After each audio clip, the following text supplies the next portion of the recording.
Hi, I'm Dr. Eric Hanberg, and I'm a forensic pathologist and medical examiner, and this is Becoming a Medical Examiner.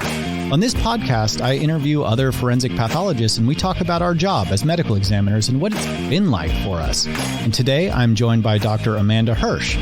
So, Amanda, would you mind introducing yourself? I'm Dr. Amanda Hersh. I am the current forensic pathology fellow at the Denver office of the medical examiner, and I'm also a board-certified anatomic pathologist. And the way I start every podcast is I would really like if you could just tell me, how do you describe our job? What do you tell people that you do? Typically, what I tell people is that I perform autopsies for a living. Great. Yeah, that's very simple. And I think most people know what an autopsy is, so that usually gets the point across.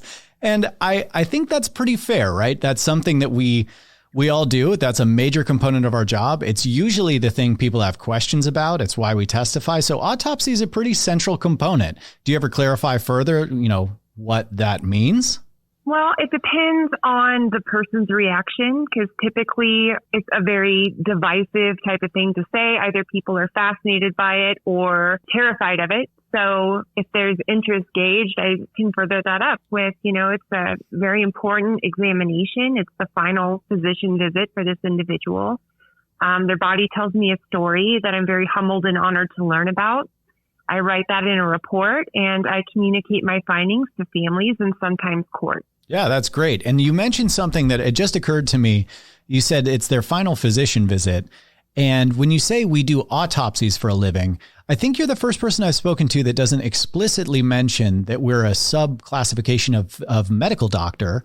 And so when you say we do autopsies, do you find that people even know that you're a doctor? No, most of the time, people are typically surprised about that anyways. What people have told me is that I'm very non-traditional and they wouldn't think that I was a physician in the first place. But happens all the time. They're very surprised to find out that I'm a doctor. But for me, a lot of time when I like to use the word forensic pathologist, the first thing that jumps out to most people is like, oh, like Dexter. And it's like, no, I'm not a serial killer, but I am a physician that does perform a very respectful surgical procedure. Okay, well, that's fair. I appreciate that answer.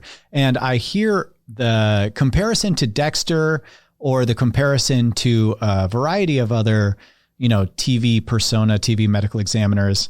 And I don't know, part of me likes it. Like, I don't like being compared to Dexter because this guy's not only was he not a physician and he was not a medical examiner, but he also was a serial killer. And so I don't love that comparison, but I do, at least in terms of medical examiners on TV, I kind of think it's cool because typically when medical examiners are portrayed, they're either portrayed as comedic relief and they're kind of fun and funny, which I like that as a portrayal for us because, it's better than the alternative, which is the intense, morbid, kind of wacky people that live in the basement. But of course, that's the other side of it, is that sometimes they portray us as that intense, morbid person that lives in the basement, but usually they're borderline magic with the kind of stuff they can figure out.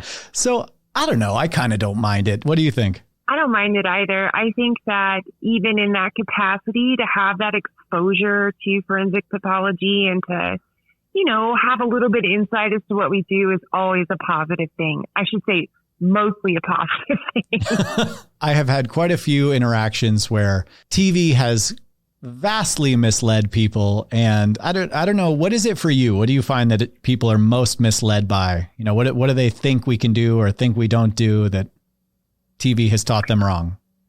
Oh, the fun things for me is that the cause of death and the toxicology results are immediately available.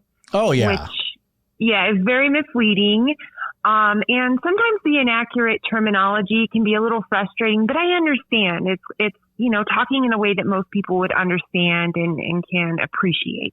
Yeah, fair enough. I think I absolutely hear you about the sort of expediency with which we get results. I wish that it were like on television where, at the crime scene, I could say he tested positive for cocaine. That would be fantastic. But yeah, it doesn't quite work like that. And I think my, the one that sort of bugs me the most is the ability to determine a time of death to, within 15 minutes. It's like, as much as that would be amazing. That would be so incredible. But, we're always just trying to do the best we can. But yeah, if that trend can go away, I would very much appreciate it. Well, I just, on those TV shows, I'm trying to remember which show it was. It may have been Elementary, the Sherlock Holmes kind of modification. But there was one show where someone did say something like that. The time of death was 8:50. And they were like, how did you determine that? And they were like, well, it's on video. And I say, okay, well, that's fair. That one we can actually get, That's a good one. True. Yeah. Unless you're physically present in the room, it'd be really tough to pinpoint it. Yeah.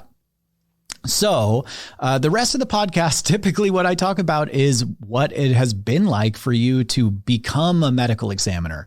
And usually that is a question people have when they're interested in what we do. And it comes with, how did you get here? So can we talk a little bit about what life was like for you, say, starting in high school? Were you a high achiever starting in high school, or what was that like for you? That's a good question. In high school, I was kind of very much like I am today, extremely extroverted. I really enjoy learning and academics, but I also still had a very rebellious side. So I was a good student that made poor choices every once in a while. Okay. And I was a flautist and piccolo player in the marching band. So I was just a little all over the place. Interesting. And that worked perfectly fine for me. So what did being extroverted look like for you? For me, being extroverted, it has always been more about being okay with being my authentic self. Where I, enjoyed making other people laugh and smile. I was able to float around in different social circles and, at least interact with the majority of different people. And even though I love to study, I didn't clamshell myself. I still like to get out and live some life and have fun in the process. Cool. Well, that's not the stereotypical pathologist, or let alone a forensic pathologist, right? We're kind of stereotyped in medicine as being, maybe friendly, but certainly not extroverted. I think I've broken quite a bit of the defining rules and in ways that people explain things. But yeah, I mean, possibly I've met a lot of pathologists that are, very outgoing and very personable. So I don't think there's any set, standard or definition, but I'd agree. There's a misconception that most pathologists don't like to communicate with others or interact with people. But I find that in forensics, that's so far from the truth, and is just such a gift to be able to, do our work with our hands, to generate a well-written report, to verbally communicate, our findings, and then to have the difficult discussion with family members in a way that they can understand. Yeah, I think that takes a little bit more people skills than we're given credit for sometimes. Absolutely. So you said that you loved academics way back in high school. So were you a high achiever? Are you valedictorian, or where are we at? Oh, I was not good enough to be a valedictorian, and that's just fine. But I did graduate, I think, with like a 3.8 GPA. Nice. I did really well, but I wasn't, I was living in Iowa at the time, and my primary goal was to get out of Iowa and move back to Colorado. So I bypassed the whole college admission thing and just didn't have anything figured out when I graduated. Oh, interesting. So what do you mean? You didn't go straight to college, or what? No. In fact, I didn't sit for the SATs. I did sit for the ACTs, but I was very much geared towards, I don't know where I'm headed. I just need to move home and be back home in Colorado, and I'll figure it out then. So what did you do after high school? I take it you moved back to Colorado? Mm-hmm. That was the first step. Okay. Goal achieved. And yes. And I had randomly taken some auto body courses in high school.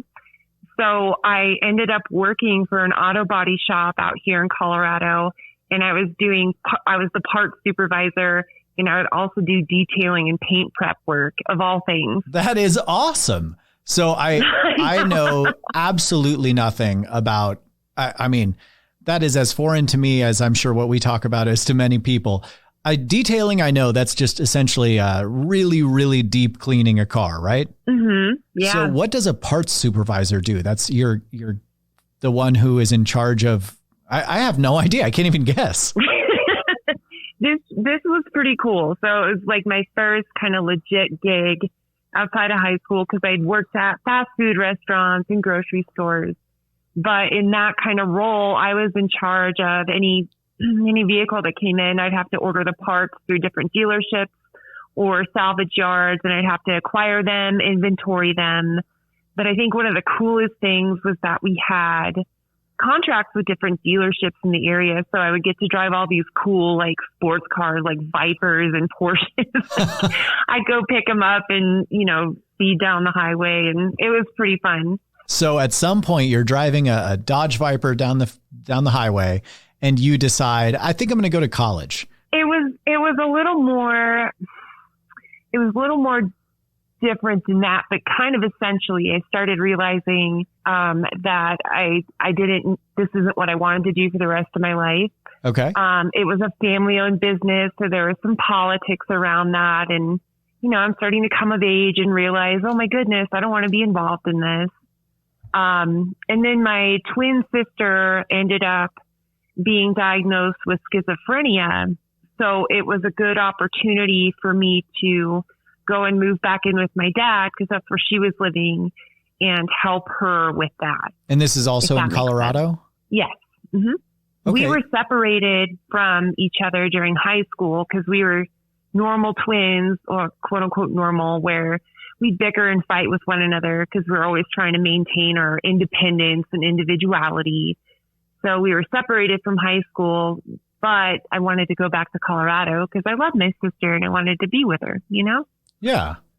Okay. So you go back to Colorado and you end up living with your dad and your sister, and she has just gotten a diagnosis of schizophrenia. And is that what led you did you at that time decide to go to college specifically to study, to go to medical school, or did you go into college with a different idea in mind?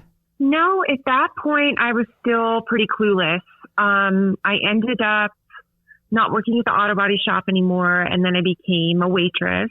So I was, a waitress, and, during my sister's early stages of her illness, she was still taking community college classes, and she was always just incredibly smart. And so she started challenging me to like, oh yeah, I got an A in this class. I bet you couldn't do better.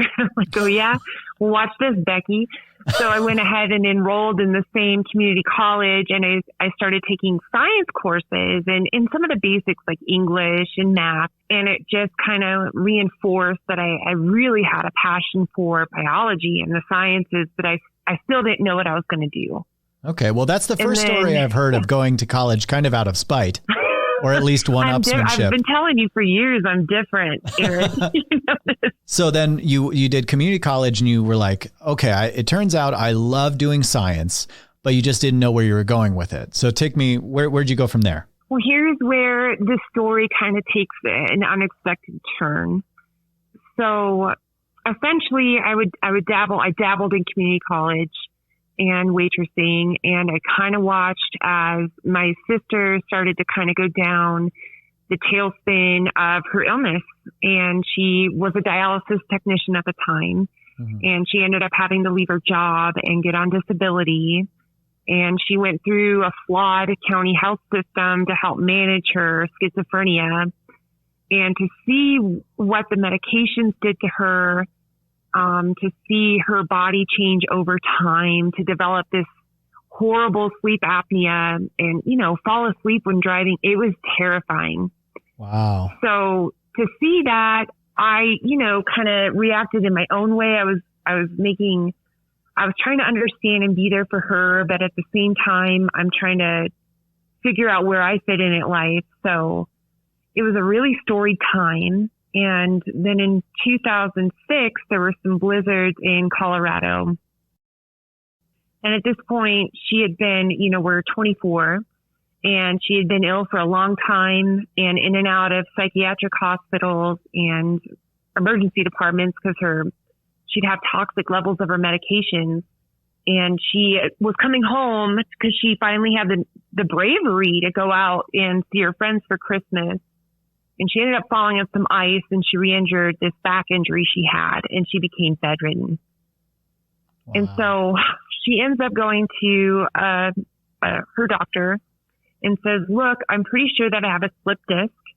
I just want a steroid injection and I'd like to be on my way. Thank you very much.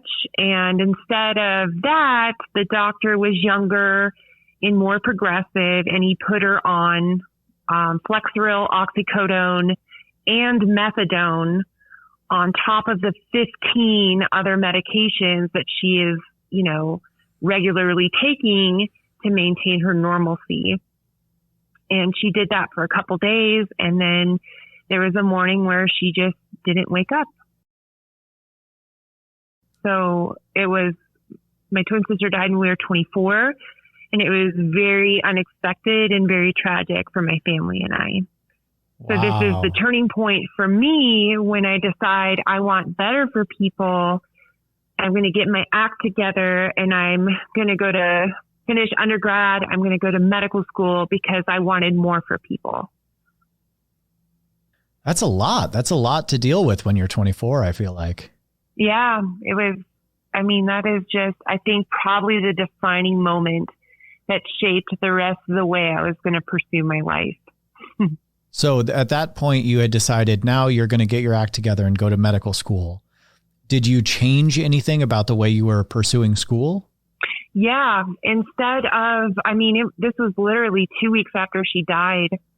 I enrolled at the Metropolitan State University here in Denver, Colorado.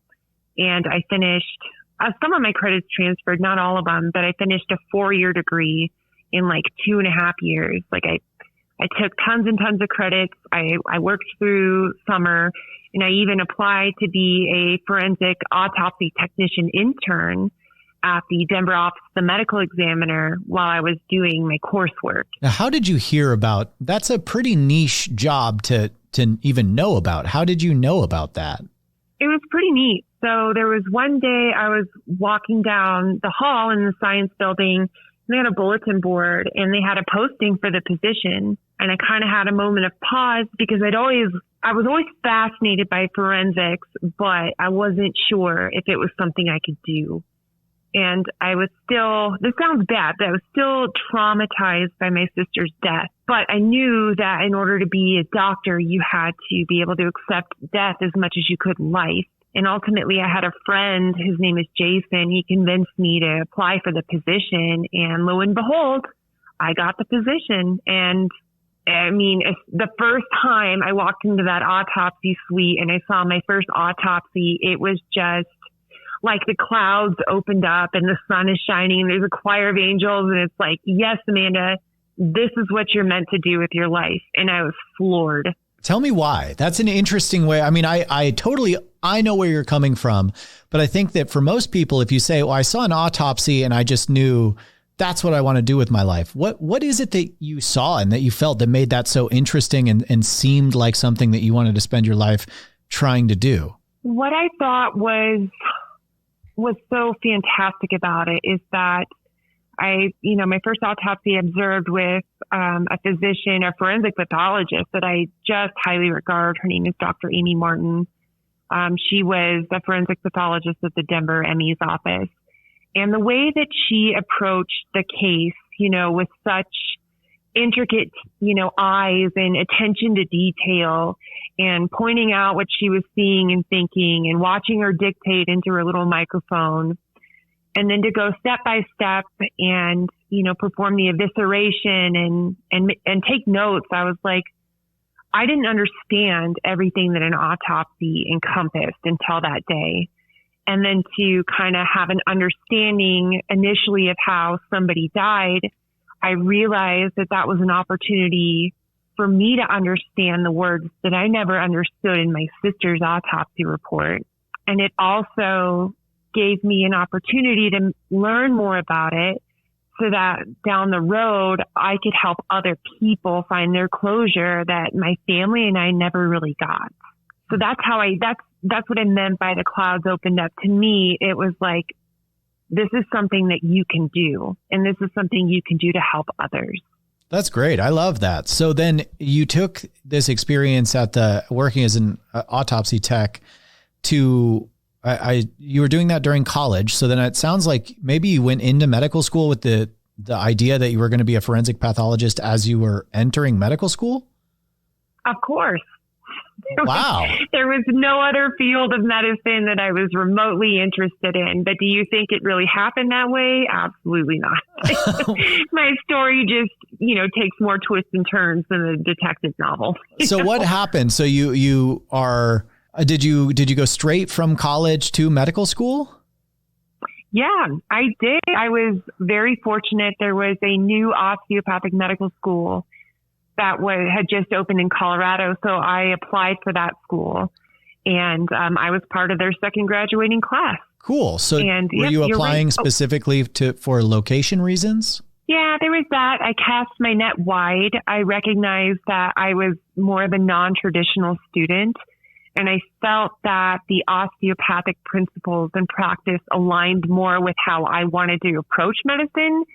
But at the end of the day, essentially MDs and DOs learn the same stuff in medical school. We just get a little extra training about manipulative medicine. Yeah. And by manipulative, I mean hands-on, not emotionally or right. So physical adjustments of the musculoskeletal system. Correct. You said it more eloquently than I ever could. Well, manipulation is what it's called, but it's maybe doesn't mean the same thing for all people. Correct. So you did go straight from college into medical school, and you started with the idea of being a forensic pathologist. And my guess, I don't know, you can correct me, but were you the only one in your class that wanted to be a forensic pathologist? No, which was amazing. Yeah, we were so fortunate. So one of our pathology professors, his name was Dr. Stephen Putoff. He was actually one of the co-medical examiners that helped address the Waco, Texas case, the David Koresh case. So he came in and like wildfire and told us the story, and was so, you just were left enamored with his experience as a forensic pathologist, but he was also very gifted as an educator. So there were many of us that were inspired and really truly enjoyed pathology. So there was other individuals in my class that wanted to go into pathology, including forensics. That's so interesting. I feel like having some experience like that is so critical to the exposure for all fields, right? Because I think most people have a general idea of what a lot of types of physicians do, right? ER doctors, they're kind of confused with trauma surgeons a lot of the time. And I think that's related to shows like ER. But I think because of shows like ER and because of shows like Grey's Anatomy and even Scrubs, people have a general idea of, oh, this is what a day in a life of being an internal medicine doctor or a cardiologist or an oncologist or any type of doctor could be. But there's not a lot of day in the life portrayal of medical examiners. There is, but they're pretty fantastical. Like iZombie, she's a zombie medical examiner, so that's a little different. But I have to watch that. Honestly, it's pretty good. The guy who plays her chief medical examiner, which I haven't encountered any chiefs that are quite the same as him, but I think he gives a pretty realistic portrayal of, he's just like a normal, cool guy who's interested in science, and it's a pretty decent show. I'm going to slowly turn this podcast into talking about my favorite TV shows, I guess.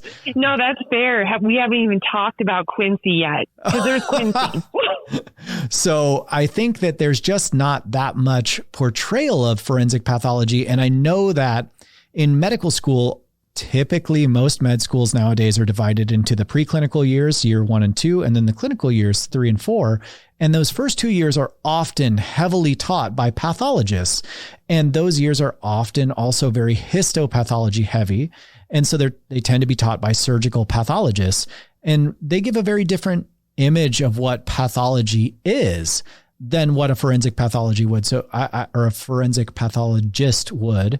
And so I think that it's really cool that you had that experience to learn from a forensic pathologist and someone who is able to talk about the kind of work that we do and the reason why they like it. So I think that sounds like a good thing. I hope more people are getting that opportunity. Oh, without question. It was pivotal. And I agree. I think, when people get into medical school and they start learning about pathology and all you hear is Robbins. And sure, Robbins is an excellent textbook and resource. There's so much more to pathology that so many people don't know. And I wish that in that in the academic bubble, pathology hangs by itself just fine.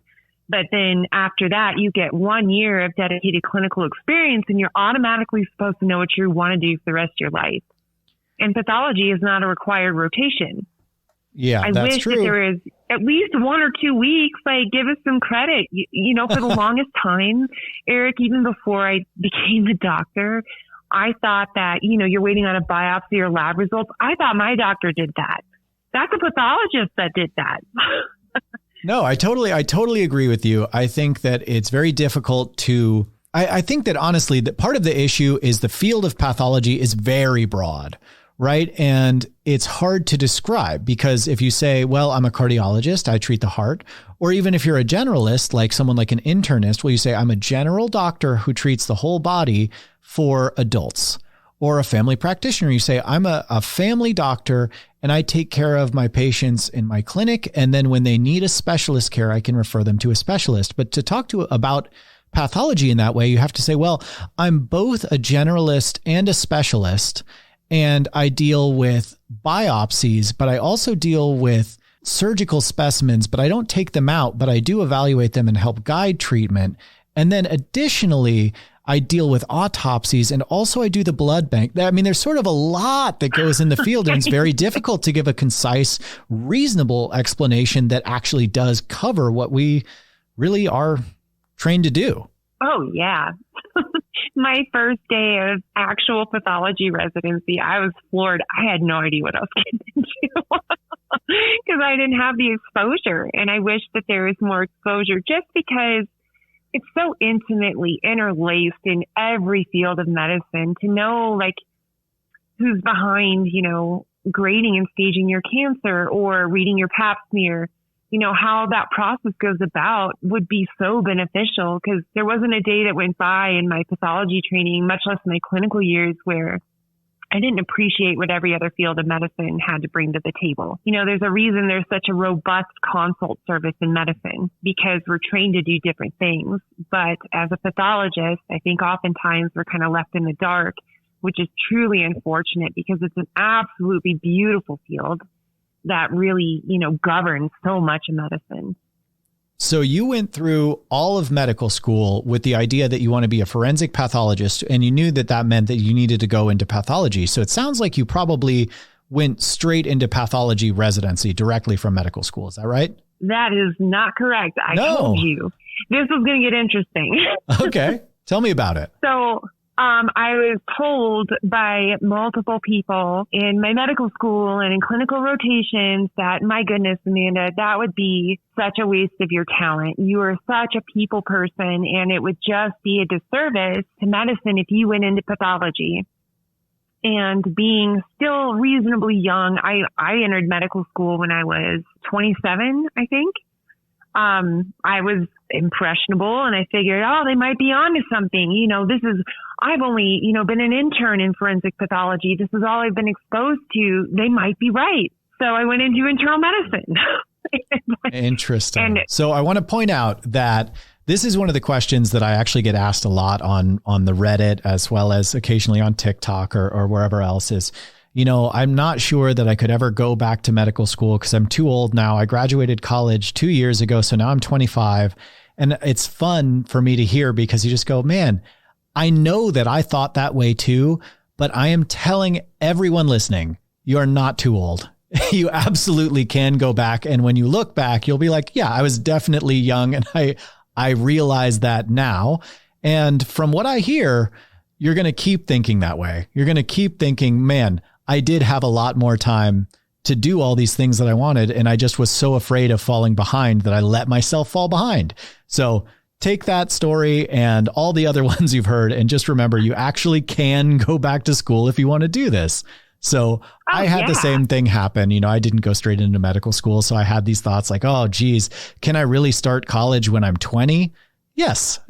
That's totally fine. Yeah, you can. So how long did you lived do in Iowa? Oh, I'm sorry. Go ahead. How long did you do internal medicine? Oh, my goodness.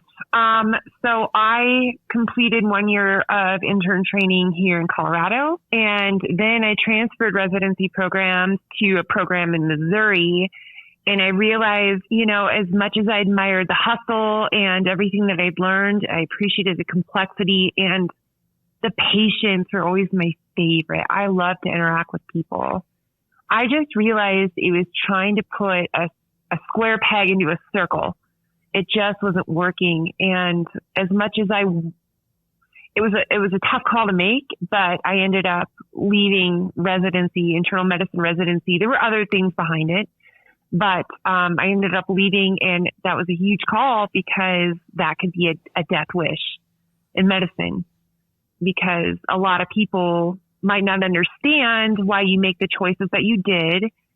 And again, I can't say enough where it's really a challenge when you're in med school, because you have 4 years, but essentially that's 2 years of academics, 1 year of clinical, and then your 4th year is pretty much dedicated to sub-internships, applying to residency programs, because you have an idea of what you want to do.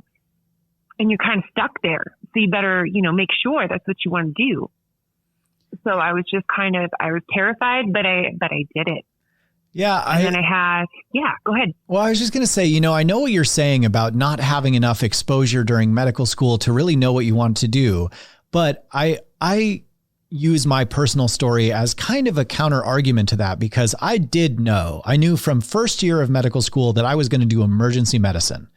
And I said that for the first 2 years. And then in my 3rd year, every time someone asked, I told them I want to do emergency medicine. And I did 3 rotations plus my required rotation. And then in my 4th year, I did another 3 rotations in emergency medicine, including an externship or, external rotation, whatever you call it, at the place I eventually matched my dream residency in emergency medicine. And it wasn't until about a year into my residency that I realized, all the stuff that I liked about it is there, but it's not right for me. And so while I do appreciate, I wish that people would have some exposure, right? I wish people would get at least a week to sort of get a chance to feel out a few different fields, just to, understand what happens in those fields, if nothing else. I don't know that having a year of exposure isn't even going to change anything, because sometimes the practical life is just different. And honestly, some people change. I'm a different person now than I was when I was 26 and making that call.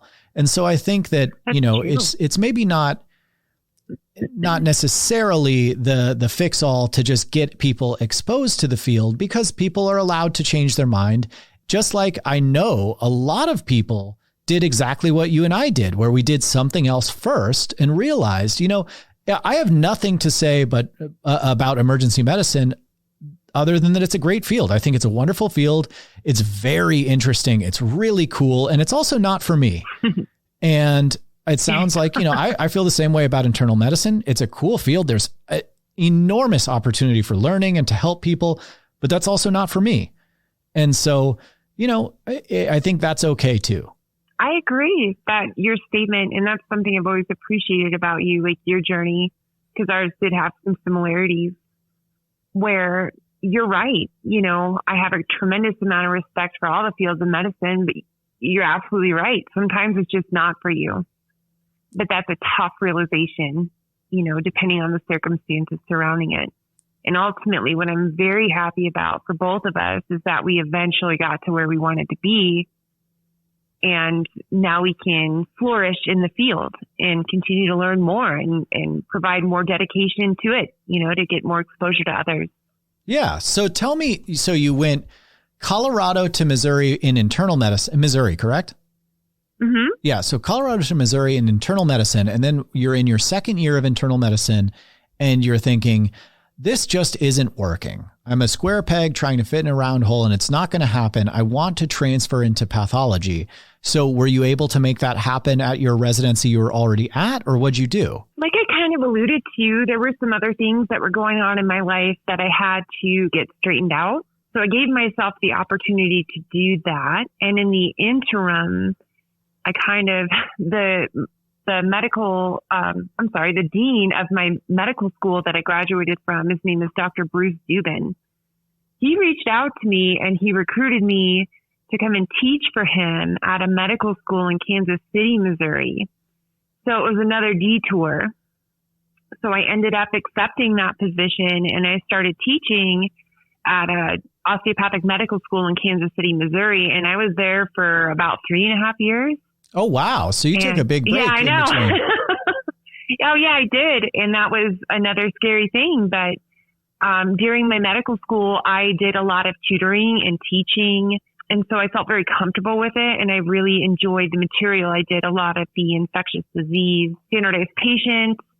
I was a course director. I was on the admissions committee at a medical school. I had so many opportunities that I never thought I would have ever been exposed to.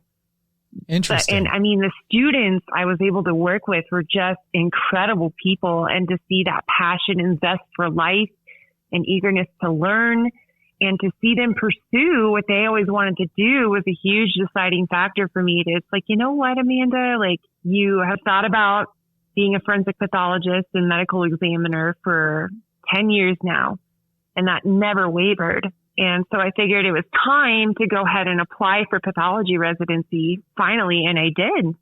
And did you do it at the institution you were teaching at? They did. Yeah. Like while I was a full-time instructor, like I went ahead and I applied for pathology residency. I had abundant support from a lot of the faculty members that I had worked with. And I went for it, and it was scary.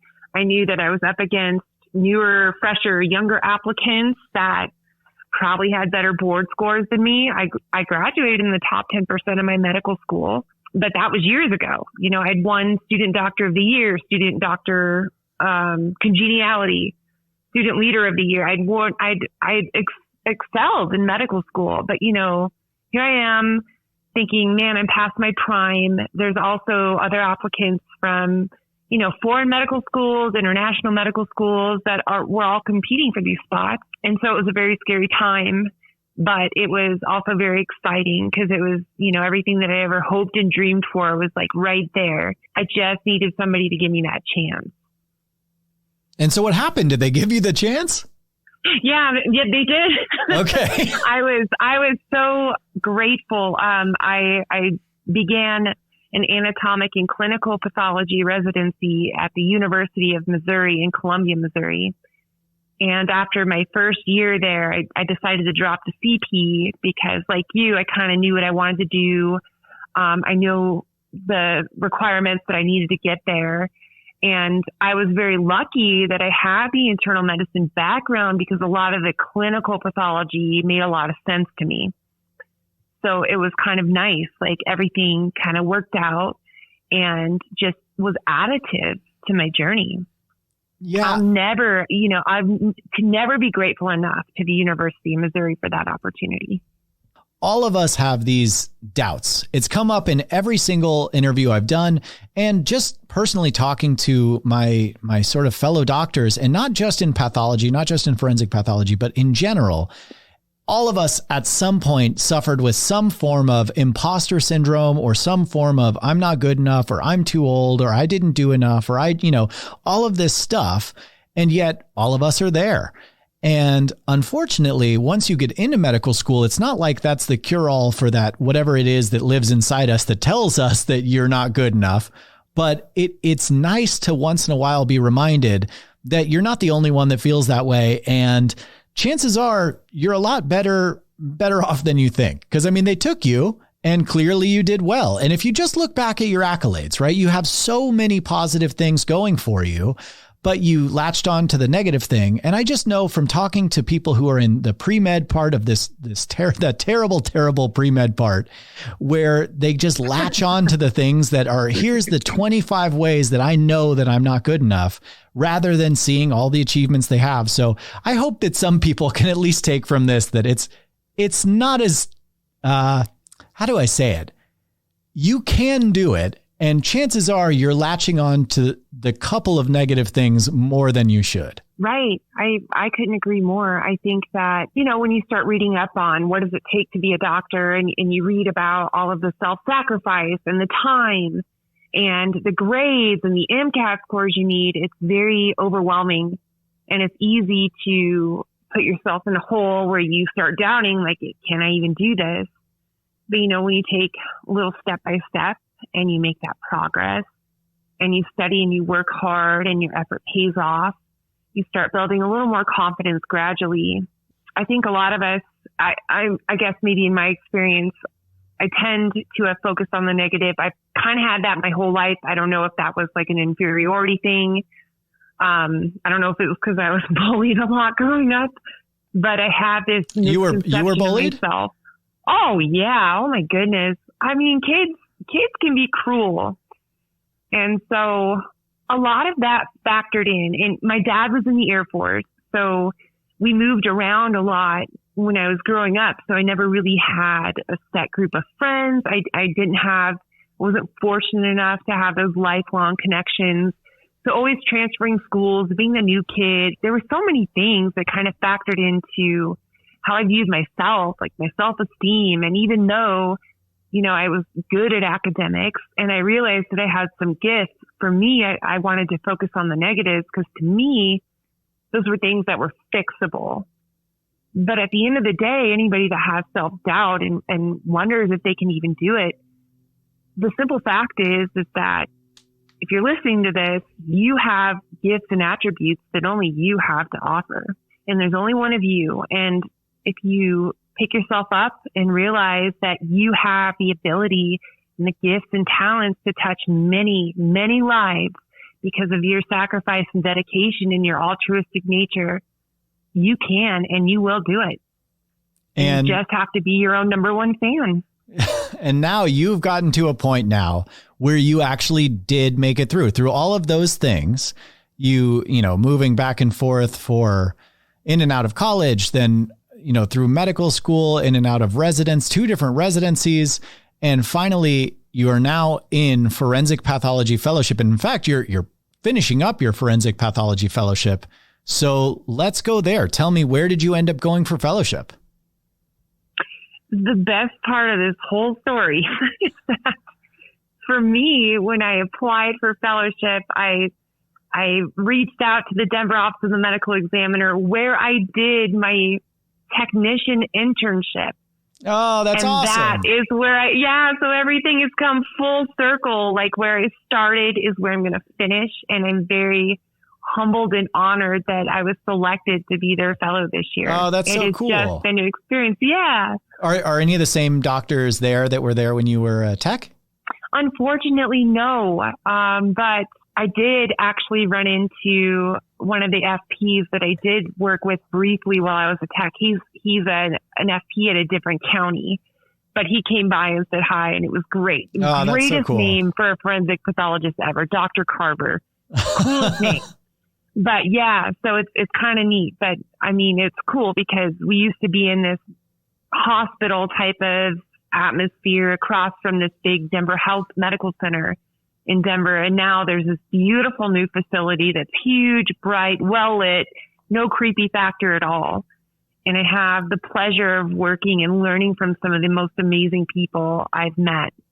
So it's been a great experience. So what has it been like? How are you doing? I assume you do autopsies and you have scenes, like crime scenes, and then you have some didactics. Yeah, a little bit of everything. So the unique thing about my fellowship is that I'm the only fellow. So for me, that means I don't have to compete for the case of the day. So anything horrible, horrific, learning experience wise, it comes right to me and I couldn't be more stoked about it. Okay. It's been a huge learning curve. I mean, between how to properly write a report, how to document your findings. But it's been so well worth it. There's 4 supervising forensic pathologists that are full time at the ME's office, and they are nothing but approachable, amiable, extremely knowledgeable, and willing and eager to teach. So in that respect, it has been fantastic. And on top of that, the fun thing for me was when I was a tech, we didn't get to do any of the eviscerations. I would open up heads and collect toxicology and help start, maintain chain of custody, all that stuff. Sure. And do the cleaning because that's equally as important.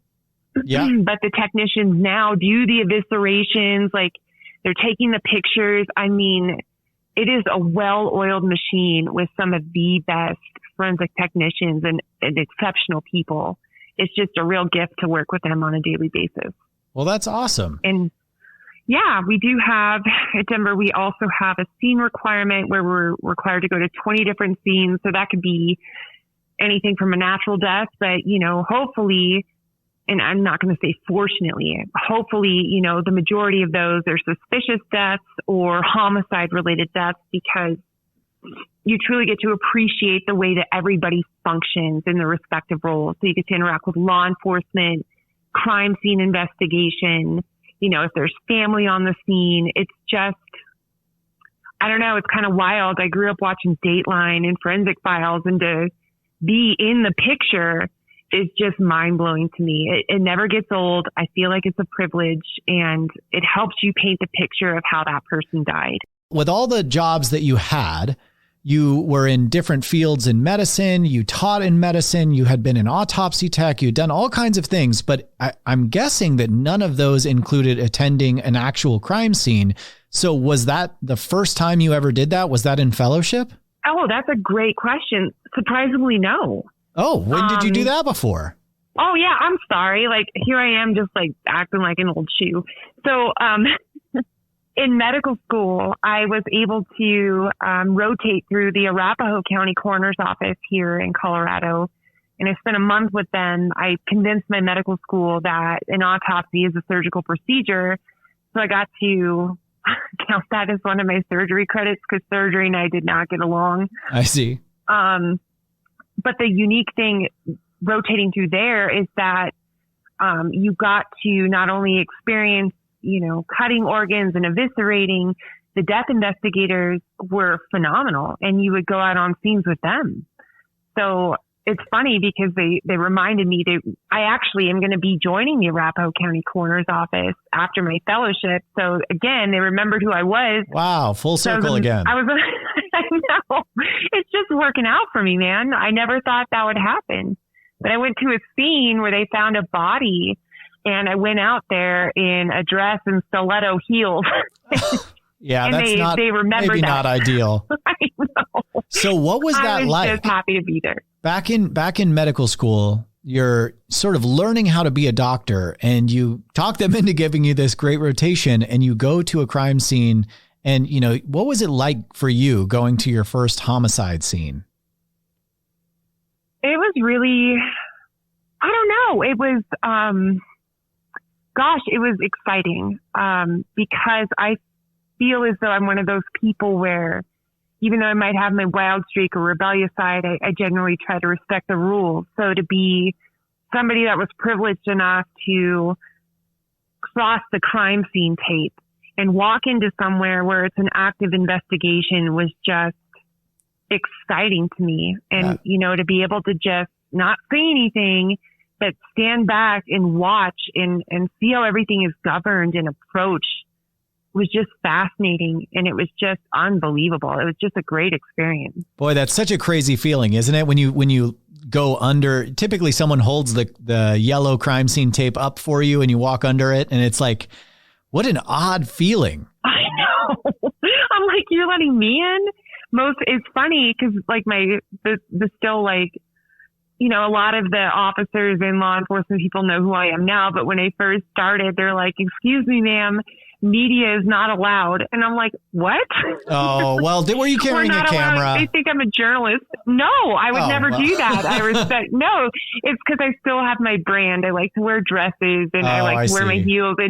But it's just, for me, I'm a representative of the office. I like to be professional and be a good ambassador and representative for the office I'm representing. So that's just why that ends up the way it is. That reminds me of, when I was in Miami for my fellowship, I still think about this because it was just so out of character for me. But I had a day, typically when I went to work, I would either wear scrubs or I would wear dress clothes. I'd wear, you know, a button up shirt and slacks, whatever you call them.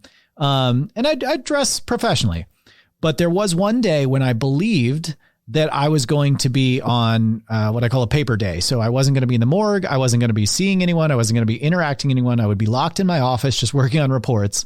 And so on my way into work, I realized that I was just wearing like, you know, jeans and a flannel t-shirt or a flannel.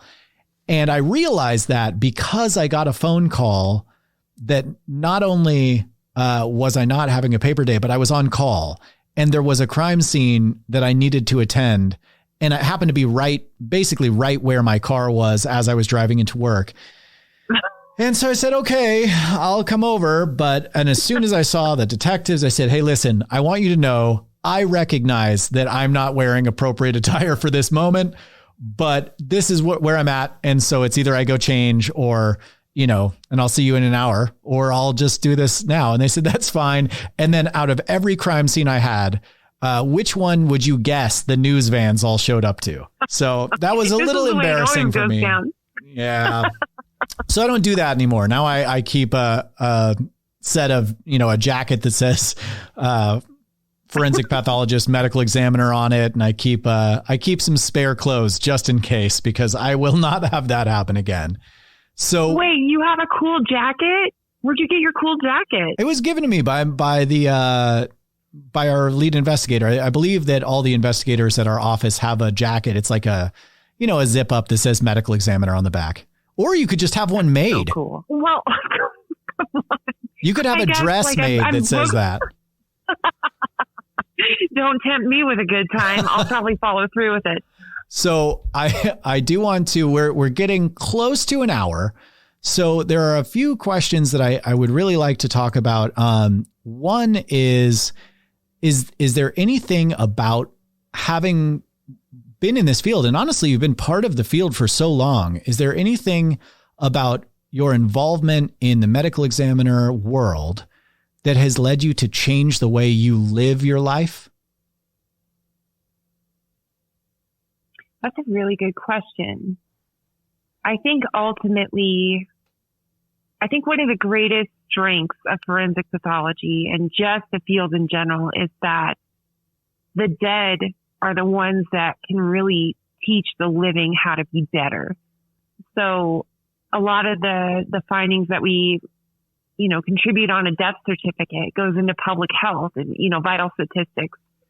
So a lot of that generates data that the living face, and that's where money can be generated for research, or people might be more interested in the field because they realize that there's many different disease processes that they can focus their attention on to help people, improve the quality of their life. So there are things. So I tend to drive a little less aggressively, but in Colorado, sometimes that's impossible. I'm a big advocate for fitness and health. So am I a clean eater all the time? Absolutely not. But for me, I enjoy exercising. I go 5 or 6 days a week. I try and take care of myself to the best of my abilities. I try and make good decisions as far as anything I try to do in my life. So it's just being a little more cognizant. And I've realized that the worry of worst case scenario can sometimes creep up into my head regarding my friends and family and in my relationship. It's like, I just want the best for people. Does that mean I harp on it? No. But I do worry because I just care and love the people that are close to me in my life. And I want that for everybody to feel cared for and to take care of themselves. Yeah, that's so hard, right? Because we all, I think that that's not isolated to medicine or to forensic pathology. Obviously, everyone worries about the worst case scenario and everyone worries about their friends and their loved ones. But we have this unique perspective where we have maybe a more accurate view of what is a real worst case scenario, because unfortunately, it comes up. And so sometimes it does at least it makes me maybe a little bit overly cautious, or maybe overly realistic. I don't know what to say about that. Like, I know that I really don't worry about plane crashes in the same way that I used to, but I do worry a lot more about my heart than I used to. Oh yeah, that is a great point. I think that's the tough reality when you'll have a case come in and you've outlived that person. Yeah. And sometimes that's very shocking. And it's like, when you're younger, you don't necessarily, a lot of people don't really go see the doctor or aware of their family health history. And these are all things that, you hope people would know. But it's really sad when you have a young person come in and they have some natural disease that they didn't know about that ultimately, led to their death. It's a hard realization. Yeah, I agree entirely. So on that note, I do typically end the show with a couple of more lighthearted questions, just because I know we talk about a lot of heavy stuff. And so I do want to ask, if you weren't a medical examiner, what would you want to do? Like both in and outside of medicine? Oh my goodness, that's a good question. I think it's funny to me. I went to Catholic school my entire life. So the first job I ever wanted to be was a nun. A nun? But I don't see that happening now. Okay. But honestly, that would be a dramatic change. Oh, God would have a huge sense of humor. No, honestly, Eric, I'm so fortunate to where for a long time, I didn't realize how fortunate I was, but I've been involved in many different career fields. I can't see myself as being anything other than a medical examiner, but I guess that if I had to have a second option, I really do enjoy teaching. I have a lot of fun with it. I've been told I'm okay at it. By okay, I mean pretty decent. So if I had the opportunity to teach people, which is another great part of forensics, there's a lot of teachable moments. I would do that wholeheartedly all over again. Cool. So is that for both in and outside of medicine? So you teach either medicine or something else? I would teach medicine, but if I really had my way, I would probably just foster dogs. That's great. Like seriously, dogs are the best. So tell me about a time in your life, whether it's related to medicine or not, that you laughed really hard. You don't have to tell me a joke. It doesn't have to be funny to me at all. I don't have to get it. I just want to hear about a time that you laughed really hard. I try and make that a daily practice. Good. The other day, there was a day, actually all of the autopsy techs and I, we get along so well. And the last time that I laughed so hard, we're doing a case, and sometimes things do bother me. And the individual was still relatively warm and had a buffet of stomach contents that were just chunky.